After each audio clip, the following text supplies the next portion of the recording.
Halo Gan, jumpa lagi dengan saya Diko di Sawan Sayangi Hewan.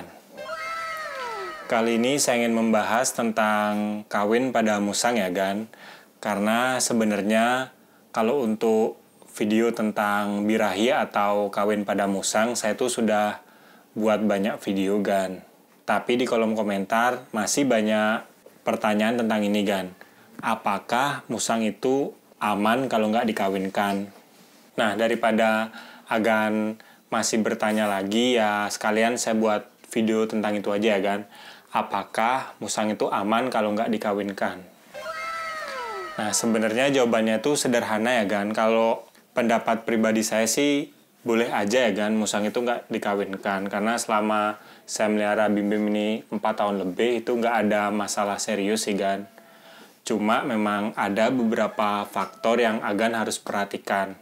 Tapi kalau untuk kesehatan sih, saya rasa aman-aman aja ya kan. Malah lebih penting kita merhatikan kandang dan makanan musang daripada kita mikirin kawin pada musang. Karena kan setiap tahun itu musang birahi itu paling cuma 1 kali aja sih kan.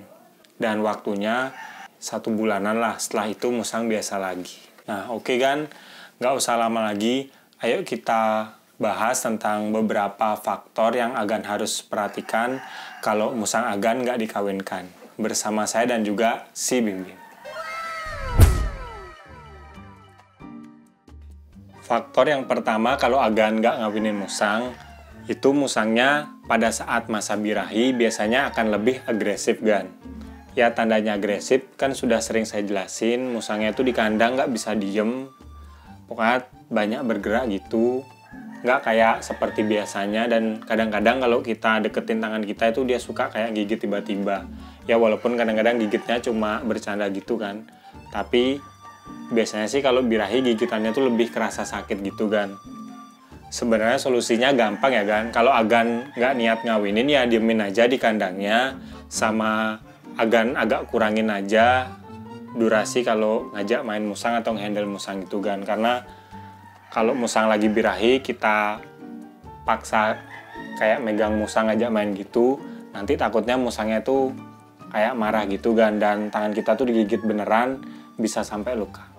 Yang kedua, musang yang nggak dikawinin tuh biasanya akan sedikit mogok makan kan. Kalau mogok makan ini tergantung sama musangnya ya.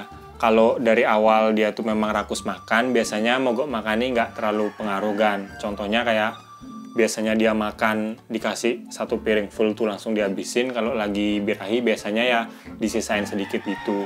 Cuma ada memang musang yang dari awal kita pelihara itu nggak terlalu suka makan.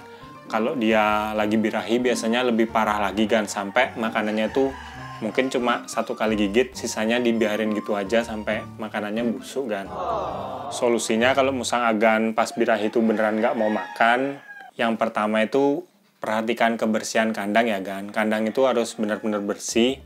Sama yang kedua, coba buat lingkungan sekitar kandangnya itu menjadi nyaman buat musang. Maksudnya nyaman musang itu nggak lembab basah gitu. Pokoknya kandangnya itu agak kering dan terjauh dari sinar matahari langsung kan. Sama nggak terlalu rame lah. Dan juga bisa Agan tambahin suplemen biar merangsang nafsu makan musang. Contohnya kayak yang paling mudah dan gampang dicari itu minyak ikan. Yang kedua itu kurkuma plus. Ya Agan pilih salah satu lah. Kalau Bim-Bim ini saya lebih sering saya kasih minyak ikan kan, mereknya Tungha. 1 bungkus itu mungkin harganya 40-50 ribu, isi 500. Dan dalam sehari saya kasih 2 butir. Ya alhamdulillah sampai sekarang musang saya ini rakus terus kalau makan sih. Yang ketiga, kalau Agan punya beberapa musang dan Agan memang dari awal nggak niat ngawinin, ya sebaiknya pada saat masa birahi musangnya itu agak dijauhkan gitu kan. Karena kalau terlalu dekat, takutnya musang yang birahi itu malah saling tengkar gitu loh kan, berkelahi gitu. Yang paling bahaya itu kalau sama jenis kelaminnya ya kan, terutama laki sama laki gitu. Makanya mungkin kandangnya harus agak jauhkan aja lah biar lebih aman. Yang keempat, ini khusus musang yang birahi tapi jenis kelaminnya betina ya kan. Kadang-kadang ada musang betina yang kalau nggak kita kawinkan pada saat birahi, musangnya itu akan keluar darah dari kelaminnya, atau kalau manusia itu mens. Ya kalau keluar darahnya normal dari kelamin gitu, ya agan nggak perlu takut, itu normal kok musang lagi mens. Tapi kalau luka di bagian badan yang lain ya harus kita perhatikan kan, takutnya itu luka. Nah, faktor yang terakhir, ini sebenarnya faktor yang sepele ya, cuma kadang-kadang kalau nggak kita perhatikan, dampaknya itu besar buat musang kan, yaitu kita perhatikan pada saat musang birahi itu di kandangnya. Ya kalau dia cuma gerak aktif dan badannya tuh tetap kelihatan bagus, nggak ada yang luka, ya itu nggak apa-apa sih kan, ya agan biarin aja. Nah cuma kadang-kadang ada memang beberapa musang yang kalau dia birahi, saking aktifnya di kandangnya itu dia bisa sampai luka kan, terutama di bagian hidung sampai kepalanya gitulah. Ya kadang-kadang juga di badan, di ekornya, cuma yang paling sering tuh di bagian sekitar kepalanya ini kan. Nah kalau sudah luka gitu, ya agan harus ngelihat ya apa sih yang membuat musang itu sampai luka di kandang. Kalau memang alasannya karena agan menggunakan kandang besi, karena kan kandang besi biasanya kalau ditabrak itu cepat buat luka, ya agan tuker ke kandang yang lebih aman kayak kayu, pokoknya nggak ada sisi yang tajam gitu lah gan. Tapi kalau misalnya agan sudah pindahkan, tetap aja sampai luka badannya, karena mungkin musangnya tuh menggigit badannya dia sendiri atau garuk-garuk sampai dia luka, itu dilihat dulu ya gan. Kalau itu gara-gara jamur ya kita obati jamurnya, tapi kalau memang nggak ada jamur, badannya bersih tapi luka-luka terus, ya berarti memang musang agan bukan jenis musang yang cocok kalau birahi itu didemin kan, ya harus dikawinkan lah solusinya kan. Tapi sih kalau untuk musang pandan, selama ini saya lihat beberapa musang pandan itu nggak ada kok yang sampai parah kayak gitu kan, kecuali ada orang yang dapat musang dari liar gitu, mungkin ada yang luka-luka gitu di dalam kandang. Tapi kalau musangnya beli hasil dari peternak, biasanya sih aman-aman aja sih kan, kayak bim-bim. Ya paling dia lebih agresif, lebih aktif aja, tapi nggak sampai dia tuh kayak ngelukai dirinya sendiri sih kan.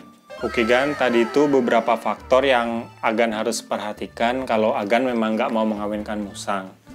Ya saya nggak ngejudge agan-agan ya kenapa nggak ngawinin musang, karena memang alasannya itu banyak. Kayak saya contohnya kenapa saya nggak terlalu bingung untuk mengawinkan si bim-bim, karena memang yang pertama itu untuk nyari lawannya bim-bim ini susah banget yang badannya setara gini kan.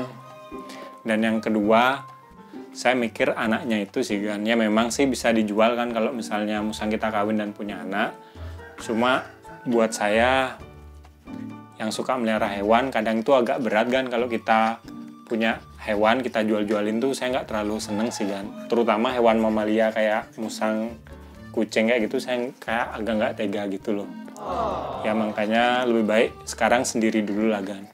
Nanti mungkin kalau saya udah punya lahan rumah yang agak luas, halamannya luas, baru saya pengen nyoba ngawinin bim-bim kan. Kalau untuk sekarang, karena saya tinggal cuma di kosan yang sempit, jadi saya nggak terlalu memusingkan Agan untuk mengawinkan musang. Nah, kalau misalnya Agan punya faktor-faktor lain yang akan terjadi jika kita nggak mengawinkan musang, langsung aja komen di bawah. Dan kalau Agan ada pertanyaan, langsung juga komen di bawah kan, nanti pertanyaan yang bagus saya pasti buatin videonya. Kalau suka sama video ini jangan lupa like dan juga subscribe. Nantikan video terbaru saya tentang hewan karena saya akan upload setiap hari Jumat. Sekian dari saya dan musang pandan saya si Bim-Bim nih. Salam hewan lestari gan. Bersama saya dan juga si Bim-Bim nih. Si musang pandan yang agak gemuk nih kan. Udah diet soalnya kan.